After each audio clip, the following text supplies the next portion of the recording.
بسم اللہ الرحمن الرحیم۔ السلام علیکم۔ تقریباً 3 روز قبل وزیر اعظم پاکستان جناب عمران خان صاحب نے ایک انٹرویو دیا ہے ہم نیوز چینل پر، اور انٹرویو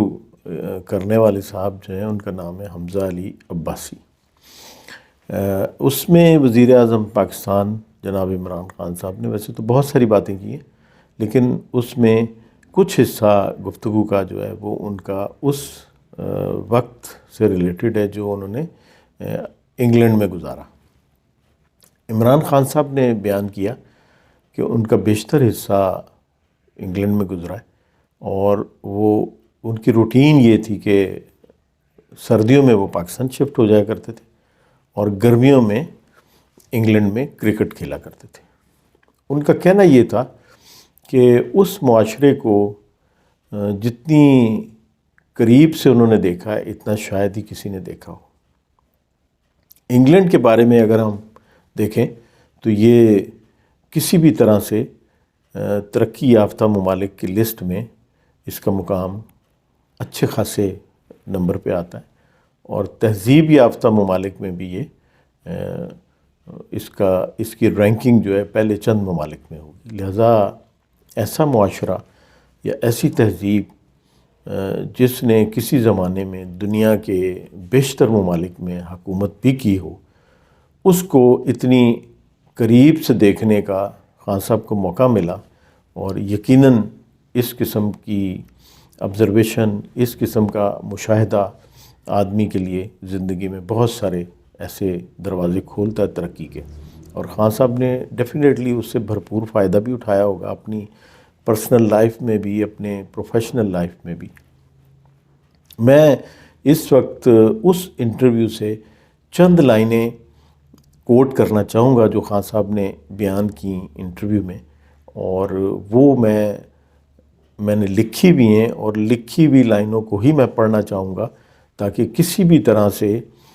اس میں کوئی پلس مائنس نہ ہو سکے میری طرف سے، اور ان چند لائنوں کے اوپر ہی میری ڈسکشن کا بیشتر حصہ ہوگا۔ لہٰذا میں وہ لکھی ہوئی لائنیں پڑھتا ہوں آپ کے نالج کے لیے۔ انگلینڈ کے بارے میں خان صاحب فرماتے ہیں کہ وہاں ایک بڑا زبردست ویلفیئر سسٹم ہے۔ پہلی دفعہ میں نے ایک فلاحی ریاست دیکھی، اور فلاحی ریاست وہاں ان کی بہت بڑی نعمت ہے۔ مارگریٹ تھیچر کے بعد تھوڑا کم کیا ہے، یہ ایک انسانیت کا نظام ہے۔ ان کا اتنا زبردست سسٹم ہے،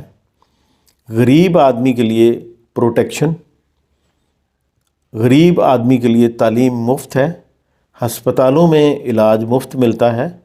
لیگل ایڈ دی جاتی ہے جب لوگ عدالتوں میں جاتے ہیں، سنگل مدرز کی بھی مدد کی جاتی ہے، بے روزگار ہیں تو لوگوں کو پیسے ملتے ہیں۔ یہاں تک میں نے خان صاحب کے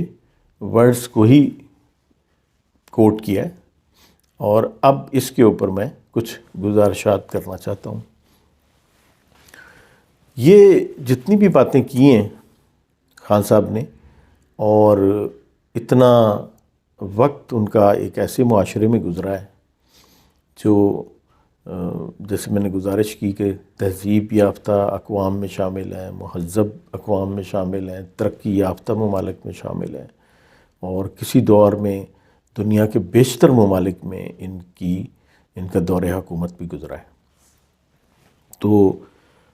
22 سال خان صاحب نے جد و جہد کی اپنی سیاسی زندگی میں، اور بالآخر اس کا ثمر اللہ تعالیٰ نے یہ دیا کہ آپ کرسی وزارت عظمیٰ پر براجمان ہو گئے۔ آپ نے بہت سارے وعدے کیے، بہت ساری کمٹمنٹ کی، اور ایسے کلیم کیے کہ جس کی بڑی لمبی چوڑی لسٹ ہے، جس میں آپ نے سب سے پہلے وعدہ کیا کہ میں 50 لاکھ گھر بناؤں گا، 2 کروڑ نوکریاں دیں گے۔ اب میں تو کچھ مختلف سوچ کا آدمی ہوں، میں یہ کہتا ہوں کہ چلیں 50 لاکھ گھر بنانے کا وعدہ کیا تھا، آپ 50 لاکھ چھوڑ دیں، آپ اگر 10 لاکھ گھر بھی بنانے کی کوئی اس طرح سے پلاننگ کر لیتے کہ گھر بھی نہ بناتے، آپ 2-2 مرلے کی جگہ ہی اگر فری میں الاٹ کر دیتے یا بہت کم قیمت پہ الاٹ کر دیتے لوگوں کو، تو ایک بہت بڑی نعمت تھی یہ بھی غریب لوگوں کے لیے جو ساری زندگی بغیر گھر کے گزارا کرتے ہیں اور بالآخر اس دنیا سے رخصت ہو جاتے ہیں کرائے کے مکانوں میں۔ آپ نے 2 کروڑ نوکریوں کو وعدہ کیا، لیکن بدقسمتی سے وہ 2 کروڑ نوکریاں تو کیا ملنی تھیں، خاصے لوگ بے روزگار ہو گئے، اور اس میں ایک ہماری اکانومی کی ایسی حالت نہیں تھی کہ یہ اتنے بڑے پیمانے پہ نوکریاں پیدا کی جا سکتی، اور دوسرا کووڈ پینڈیمک میں بھی ہمیں خاصا لاس ہوا، جس کی وجہ سے نوکریاں دینے کی بجائے الٹا نوکریاں جانی شروع ہو گئیں۔ اب اگر آپ یہ میں نے جو چند لائنیں پڑھی ہیں یہ ان کو دوبارہ سے غور سے دیکھیں تو خان صاحب فرما رہے ہیں کہ میں نے پہلی دفعہ ایک فلاحی ریاست دیکھی جو کہ زبردست ویلفیئر کا سسٹم ہے، اور جس میں خان صاحب بتا رہے ہیں کہ اس میں غریب کے لیے پروٹیکشن ہے، غریب کو دوائیاں علاج مفت، لیگل ایڈ اگر وہ عدالتوں میں جائے، اور اس کے لیے بے روزگار ہو تو اس کو پیسے ملتے ہیں، سنگل مدر ہے اس کے لیے بھی مدد کی جاتی ہے ریاست کی طرف سے۔ تو یہ صحیح معنوں میں اگر دیکھا جائے تو جو نعرہ ہمارے یہاں لگاتے ہیں کہ ریاست ہوگی ماں کے جیسی، اور وزیر اعظم صاحب فرماتے ہیں کہ میں وزیر اعظم کی حیثیت پوری قوم کے لیے ایک باپ کی طرح سے، تو اگر دیکھا جائے تو برطانیہ جس کے بارے میں خان صاحب نے بیان کیا وہ بالکل ماں کا رول بھی کر رہی ہے اور باپ کا رول بھی کر رہی ہے، اور غریبوں کی پروٹیکشن کا مطلب یہ کہ پوری پاپولیشن میں ایک مخصوص طبقے کو آپ پروٹیکشن دے دیں، اور باقی جو ایلیٹ کلاس آتی ہے، جو لوگ پے کر سکتے ہیں، جو لوگ افورڈ کر سکتے ہیں، ان پہ جس قدر آپ چاہیں بوجھ ڈال سکتے ہیں وہ برداشت بھی کریں گے، کنٹریبیوٹ بھی کریں گے۔ لیکن بہت انفارچونیٹ ہے کہ خان صاحب کی حکومت میں آنے کے بعد کچھ اس طرح سے حالات پیدا ہوئے کہ غریب کو پروٹیکشن کیا ملنی تھی، غریب کو ہی سب سے زیادہ رگڑا ملا ہے۔ سب سے زیادہ برگس اگر نکلا ہے تو وہ غریب عوام کا ہی نکلا ہے،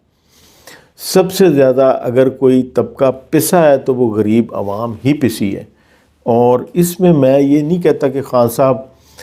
کی نیت کا کوئی عمل دخل ہے یا پرپزلی ایسا کیا گیا ہے۔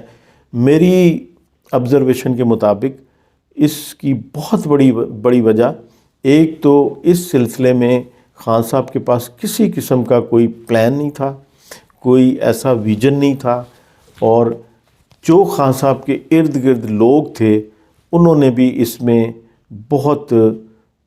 ایسا رول ادا کیا کہ جو ان کو نہیں کرنا چاہیے تھا۔ اگر وہ خان صاحب کے ساتھ سنسیئر تھے، مخلص تھے، تو سب سے پہلے اسی طبقے کی دیکھ بھال کی ضرورت تھی۔ خان صاحب ایک تقریر میں خود فرماتے ہیں کہ پاکستان میں 5 کروڑ عوام ایسی ہے جن کو 2 وقت کا کھانا نہیں ملتا۔ تو خان صاحب اگر آپ پہلے دن حلف اٹھانے کے بعد اگر یہی سوچ لیتے، آپ چیف جسٹس کو بلاتے، آرمی چیف کو بلاتے، باقی اپوزیشن کو ساتھ بٹھاتے، اور آپ بتاتے کہ میں نے اگلے 90 دن میں یہ 5 کروڑ عوام کے لیے میں نے کچھ کر کے دکھانا ہے، میں نے لوگوں کو خودکشیوں سے بچانا ہے، میں نے لوگوں کو صحت کی سہولتیں دینی ہیں، میں نے لوگوں کو مہنگائی سے بچانا ہے، میں نے لوگوں کو بے روزگاری سے بچانا ہے، اور صرف یہ مخصوص طبقے کے لیے میں 90 دن کے اندر کچھ کرنا چاہتا ہوں، تو میرا نہیں خیال تھا کہ کوئی اس کے لیے آپ کو پرابلم ہوتی۔ سب ادارے، تمام لوگ آپ کا ساتھ دیتے، اور ہم تو آج تک یہی سن رہے ہیں کہ فوج بھی، آپ بھی، جوڈیشری بھی، سب ایک پیج پہ۔ تو ایک پیج پہ ہونے کا فائدہ کیا ہوا جب سب سے زیادہ رگڑا اسی عوام کو، اسی غربت کے مارے لوگوں کو لگا، جو لانے میں بھی جنہوں نے آپ کو بڑا اہم رول ادا کیا، جن کا آس امید آنے والے وقت کے لیے انہوں نے یہی خواب دیکھے تھے کہ آپ کے آنے پہ ان کی زندگی میں بھی تبدیلی آئے گی، ان کے رہن سہن میں بھی تبدیلی آئے گی، اور پڑھا لکھا طبقہ یہ سوچ رہا تھا کہ ہمارے ملک میں بھی تبدیلی آئے گی، کرپشن کا خاتمہ ہوگا، عدل کا نظام بہتر ہوگا، پولیس میں ریفارمز ہوں گی۔ مگر 2.5 سال گزرنے کے بعد اب جس وقت یہ آپ کا انٹرویو سنا ہے اور آپ فلاحی ریاست کی بات کر رہے ہیں اور آپ غریب کی پروٹیکشن کی بات کر رہے ہیں، مگر اس معاشرے میں جہاں آپ نے بہت طویل ٹائم گزارا، اپنی زندگی کے بہت سارے دن وہاں پہ گزارے، اتنا قربت سے اس معاشرے کو دیکھا، اور آپ بتاتے ہیں کہ وہ اتنا زبردست سسٹم ہے اور یہ انسانیت کا نظام ہے اور یہ ان کی بہت بڑی نعمت ہے، تو پھر خان صاحب آپ نے اس غربت سے پسی ہوئی عوام کو اس نعمت سے محروم کیوں رکھا؟ اور صرف رکھا نہیں بلکہ آج تک یہ لوگ کیوں محروم ہیں اس قسم کے زبردست سسٹم سے؟ آپ نے ایک سسٹم شروع کیا، احساس پروگرام، وہ بھی اس میں بہت ساری چینجز کرنے کی ضرورت تھی، مگر وہ بھی آپ کو لوگوں نے مس گائیڈ کیا، اور وہی بے نظیر انکم سپورٹ کا گھسا پٹا سسٹم، اس کو کچھ عدل بدل کر کے آپ نے اس کو جاری کر دیا۔ اس کے نظام، اس سسٹم کے احساس پروگرام کے ہونے کے باوجود آپ یہ دیکھیے کہ بہت افسوسناک خبر میں آپ کو بتا رہا ہوں کہ ابھی 2 روز پہلے قصور کے ایک قریبی گاؤں میں ایک شخص نے اپنے 5 بچوں کو نہر میں پھینکا، اور ان کو وہ اپنی زندگی کی بازی ہار گئے، اور وہ آدمی جو ہے ان کا باپ بدقسمت اس وقت پولیس کی تحویل میں، اور پتہ یہ چلا کہ وہ کھانے پینے کی قلت کی وجہ سے، بھوک اور افلاس کی وجہ سے تنگ آ کے اس نے ایک اقدام کیا اور اپنے بچوں کو نہر کے حوالے کر دیا۔ اپنے پچھلے 2-3 ولاگ میں نے ذکر کیا تھا کہ اسی قسم کا ایک واقعہ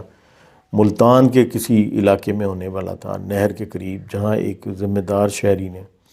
پولیس کو، اپنے کوئی دوست تھا ان کا پولیس آفیسر، اس کو فون کر کے اور 5 بچوں اور ان کی ماں کی جان بچائی تھی۔ ان کا بھی کہنا یہی تھا ہمارے گھر میں کچھ بھی نہیں ہے، لہٰذا میرے پاس اور کوئی آپشن نہیں تھا سوائے اس کی کہ میں بچوں کو نہر میں پھینک کے اور خود بھی خودکشی کر لیتی۔ اور پھر اس پولیس آفیسر نے، اللہ اس کو اس کا اجر عظیم عطا فرمائے، اس نے ان کی مدد فرمائی اور ان سے کہا کہ اب آپ راشن کی وجہ سے خودکشی نہیں کریں گے۔ اور اس خاتون نے یہ ذکر بھی کیا کہ ہمیں 11,000 روپیہ وزیر اعظم کے پروگرام، احساس پروگرام سے ملا، مگر وہ 11,000 3 مہینے کا آپ نے جو دیا، اور وہ بھی کوئی پرمننٹ نہیں ہے، وہ اس وقت جن لوگوں کو مل گیا اس میں بھی بہت سارے تضادات، بہت ساری بدنظمیاں، بے ضابطگیاں، اور صحیح معنوں میں مت دیکھیں اس پروگرام کے ہوتے ہوئے لوگ خودکشیاں کیوں کر رہے ہیں، یہ سوچنے والی بات ہے نا۔ تو چونکہ اب ویڈیو اندیشہ ہے کہ لمبی ہوگی، اس لیے میں اس کا کچھ پورشن اب اگلے اس میں ڈسکس کروں گا، لیکن بہت بدقسمتی والی بات ہے کہ اتنے غربت سے آپ نے مشاہدہ کیا اور ایک فلاحی ریاست وہاں دیکھ کے آئے، اس کے بعد آپ نے فلاحی ریاست جو ہے ریاست مدینہ کا آئیڈیا دیا، اور نتیجہ تو کچھ بھی نہیں نکلا، کیونکہ آپ نے اس کی بنیاد کی پہلی اینٹ بھی ابھی نہیں رکھی۔ تو اب اگلے ویڈیو میں دیکھتے ہیں کہ وہ اینٹ کب رکھی جائے گی، کیا اس کی بنیاد رکھی بھی جائے گی یا نہیں۔ تو آج لوگ اپنے پچھلے آپ کے جتنے بھی تقاریر ہیں، آپ کے کلیم ہیں، آپ کے بیانات ہیں، کنٹینر پہ کھڑے ہو کہ جو کچھ آپ نے کہا تھا لوگ یاد کرتے ہیں، اور یہ کہنے میں حق بجانے پہ اگر یہ کہیں کہ کتنا بدل گیا عمران۔ اب میں گزارش یہی کروں گا کہ آپ سب لوگ اپنا بہت خیال رکھیں اور اپنے ارد گرد کے لوگوں کا بھی خیال رکھیں، کہیں کوئی بھوک سے مرنے نہ پائے، بھوک و افلاس سے کوئی خودکشی کرنے نہ پائے۔ تو اپنے ساتھ ساتھ اپنے ارد گرد کے لوگوں کا بھی خیال کریں۔ اللہ ہم سب کا حامی و ناصر ہو۔ اللہ حافظ۔